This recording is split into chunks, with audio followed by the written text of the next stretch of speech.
आकाशवाणी लखनऊ से प्रस्तुत है प्रादेशिक समाचार।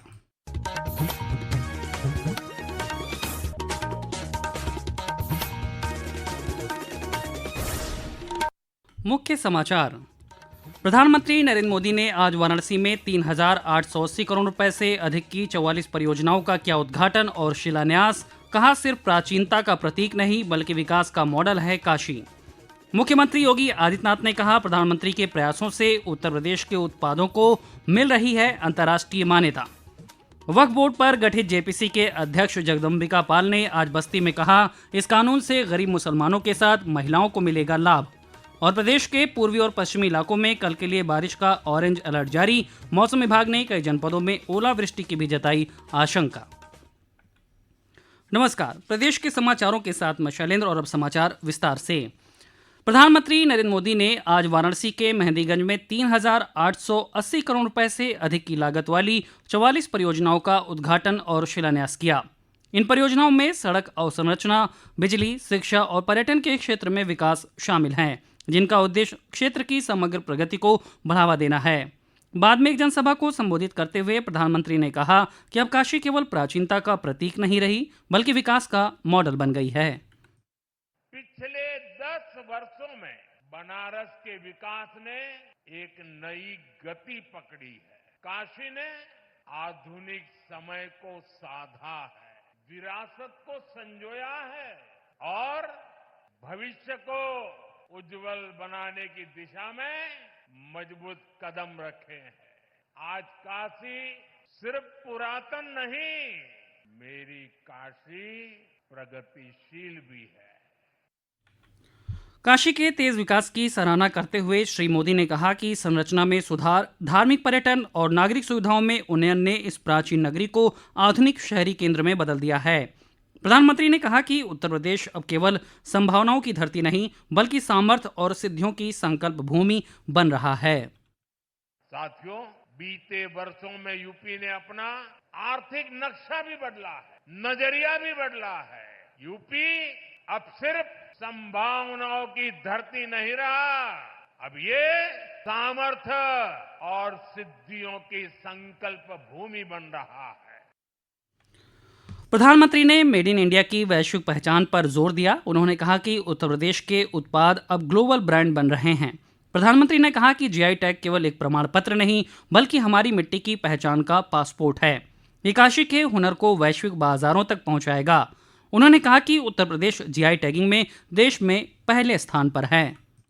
आज यहाँ कई उत्पादों को जीआई टैग दिया गया है। जीआई टैग ये सिर्फ एक टैग नहीं है, ये किसी जमीन की पहचान का प्रमाण पत्र है। ये बताता है ये चीज इसी मिट्टी की पैदाइश है।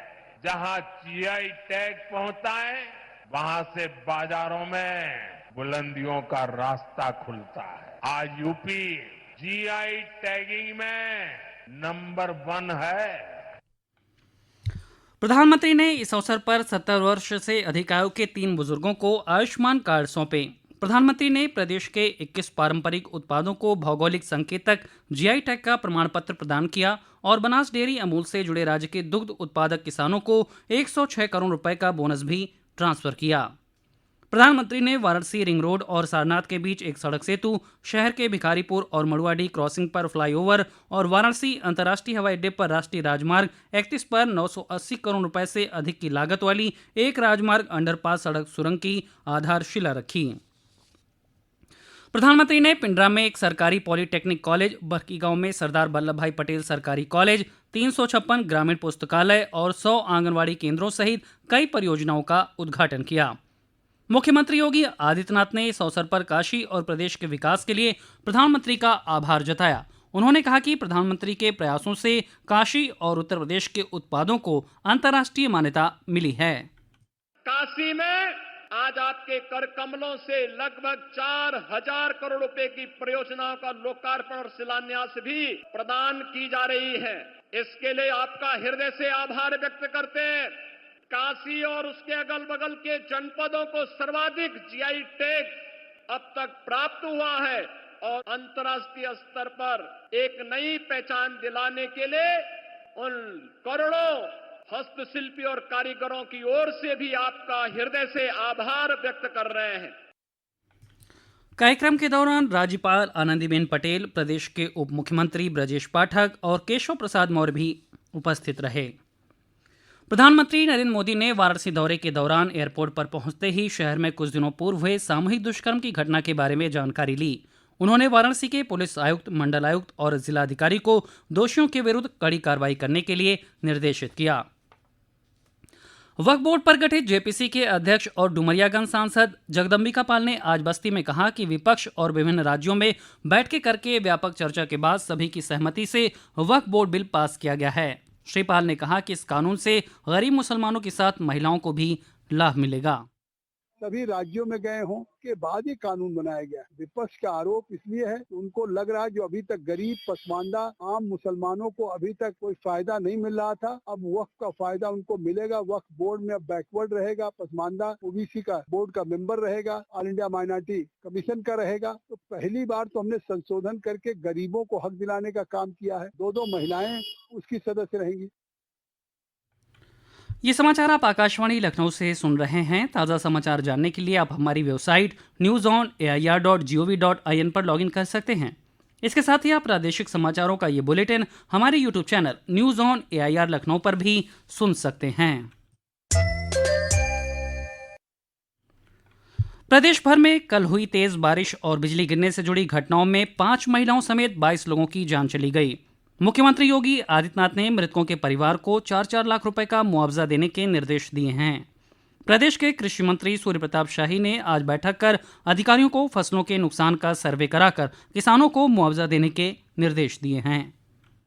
राज्य सरकार हर प्रकार से किसानों को मदद करने के लिए तैयार है। प्रधानमंत्री फसल बीमा योजना के भीतर भी हमने ये निर्देशित किया है कि वो हमारे सांख्यिकी विभाग के लोग और बीमा कंपनियां मिलकर के उसका सर्वे करा लें और जल्दी से जल्दी क्षतिपूर्ति का आकलन करके यदि वो भेजते हैं तो उसका भी हम लोग समाधान उनका निकाल करके और जितनी क्षति हुई होगी उसकी कितने मात्रा में क्षति हुई है तो उस मात्रा के हिसाब से उनको उस रेशियो में कंपनसेट किया जाएगा।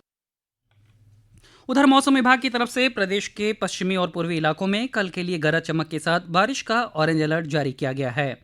इस दौरान तेज हवाएं और कहीं कहीं पर ओलावृष्टि की भी आशंका जताई गई है। केंद्रीय वित्त राज्य मंत्री पंकज चौधरी ने आज महाराजगंज में 13 कस्तूरबा गांधी बालिका विद्यालयों और 3 राजकीय बालिका इंटर कॉलेजों में आधुनिक सुविधाओं से सुसज्जित शौचालय तथा पेयजल आपूर्ति व्यवस्था का लोकार्पण किया। कार्यक्रम को संबोधित करते हुए केंद्रीय मंत्री ने कहा कि यह परियोजना प्रधानमंत्री नरेंद्र मोदी के स्वच्छ भारत मिशन और बेटी बचाओ बेटी पढ़ाओ अभियानों के सपनों को साकार करने की दिशा में एक महत्वपूर्ण कदम है। वित्तीय वर्ष 2023-24 की तुलना में वर्ष 2024-25 में प्रदेश भर के सभी मंडलीय न्यायालयों में राजस्व संबंधी विचाराधीन वादों की संख्या में गिरावट देखी गई है। 1 अप्रैल 2024 तक मंडलीय न्यायालयों में जहां कुल 1,29,296 वाद विचाराधीन थे, वहीं 1 अप्रैल 2025 तक ये संख्या घटकर अब 1,15,319 पर आ गई है। वहीं प्रदेश के 18 मंडलों में से आगरा मंडल ने सबसे अधिक 3,381 मामलों का निस्तारण किया, जो कि प्रदेश में सर्वाधिक है। प्रदेश भर में आज समाज सुधारक और सत्यशोधक समाज के संस्थापक महात्मा ज्योतिबा फुले की जयंती मनाई जा रही है। मुख्यमंत्री योगी आदित्यनाथ ने आज समाज सुधारक महात्मा फुले की जयंती पर उन्हें श्रद्धांजलि दी। अमरोहा में उनकी प्रतिमा पर लोगों ने माल्यार्पण कर श्रद्धांजलि अर्पित की। प्रदेश के पर्यटन और संस्कृति मंत्री जयवीर सिंह ने आज बताया कि जनपद फिरोजाबाद स्थित विभिन्न मंदिरों, प्रसिद्ध पर्यटन स्थलों के निर्माण के लिए 34 करोड़ 73 लाख रुपए की 19 परियोजनाएं वित्तीय वर्ष 2024-25 के अंतर्गत स्वीकृत की गई हैं। इन परियोजनाओं के पूरा हो जाने से श्रद्धालुओं एवं पर्यटकों की संख्या में बढ़ोतरी होगी।